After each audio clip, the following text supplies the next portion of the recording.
Hi everyone, in this lecture we are going to talk about creating deep copies using copy. Sometimes it happens that you have to make deep copies of existing arrays. This is not always efficient, especially if the original array is huge with many thousands of elements.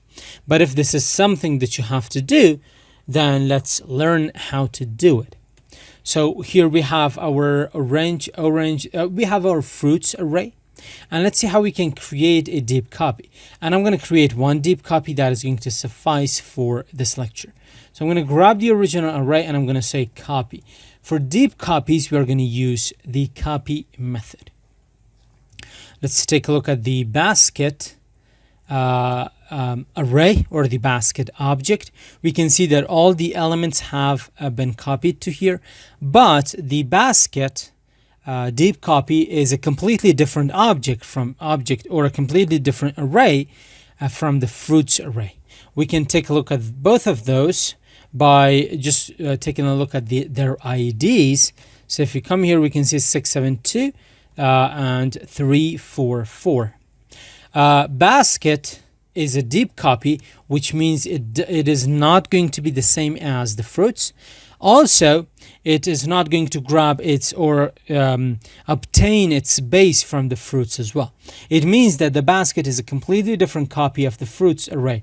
It is a deep copy. So if I say basket.base is fruits, you're going to get a false for that one as well. Now, if we change any element within the deep copy, the original array will not change. It is going to remain unchanged.